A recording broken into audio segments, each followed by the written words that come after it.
ቤተክርስቲያንን መግፋት፣ ቤተክርስቲያንን ማንቋሸሽ፣ ቤተክርስቲያንን ማሳደድ ያለ በደሏ ያለ ወንጀሏ የሚደረጉ ነገሮች ትክክል አይደሉምና ቤተክርስቲያን የሁላችንም የሰላም አምባሳደር ናት። ለሚያምነው ለማያምነው ለሚወዳትም ለሚጠላትም የሰላም አምባሳደር ናትና ይሄንን መገንዘብ ይገባል ማለት ነው። አንደኛ ቋንቋን ገልጻ የሰጠች ፊደልን ቀርጻ የሰጠች ፍቅርን ያስተማረች አንድነትን ያስተማረች አንድነት የመጣው ከቤተክርስቲያን ነው። ለምሳሌ በ6ኛው መቶ ክፍለ ዘመን እንግዲህ ነብዩ መሐመድ እንኳን ተነስቶ ወደ ኢትዮጵያ እንግዲህ የሙስሊሙ ማህበረሰብ ወደ ኢትዮጵያ ፍልሰት ሲያደርግ ኢትዮጵያ ሀገሪቱ በራሱ ከማን የተማረችው ቢባል ቤተክርስቲያን ናት። ሰውን ሰው በመሆኑ ብቻ አክብሮ መያዝ እንደሚገባ ያስተማረች የኢትዮጵያ ኦርቶዶክስ ተዋሕዶ ቤተክርስቲያን ናት።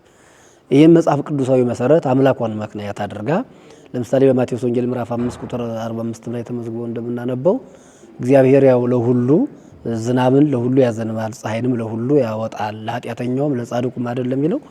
ስለዚህ የእግዚአብሔርን የሚያመልክም ይሁን ለማያመልክም ይሁን እግዚአብሔር ለፈጠረው ፍጥረት መራራት እንደሚገባ ሀገሪቱን ኢትዮጵያን ያስተማረች የኢትዮጵያ ኦርቶዶክስ ተዋሕዶ ቤተክርስቲያን ናት።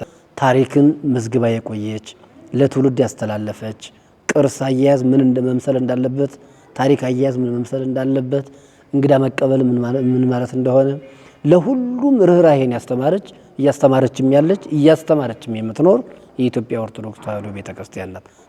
ጠላታችሁን ውደዱ። ይህ ትምህርት በኢትዮጵያ ኦርቶዶክስ ተዋሕዶ ቤተክርስቲያን ነው ያለው። ኢትዮጵያ ውስጥ የኢትዮጵያ ኦርቶዶክስ ተዋሕዶ ቤተክርስቲያን ባትኖር ሰው እርስ በርሱ ይተላለቅ ነበር። ምንም እንኳን አሁን ያለው ነገር ደስ ባይልም የኢትዮጵያ ኦርቶዶክስ ተዋሕዶ ቤተክርስቲያን ግን ምእመኖቿ በሚገባ ጠላትን መውደድ እንደሚገባ ሁሉ የይቅር ባይነትን መንፈስ የምታጎናጽፍ የኢትዮጵያ ኦርቶዶክስ ተዋሕዶ ቤተክርስቲያን ናትና ሀገሪቱን የሰራቻት የኢትዮጵያ ኦርቶዶክስ ተዋሕዶ ቤተክርስቲያን ናት ብለን ብንናገር ማጋነን አይሆንም።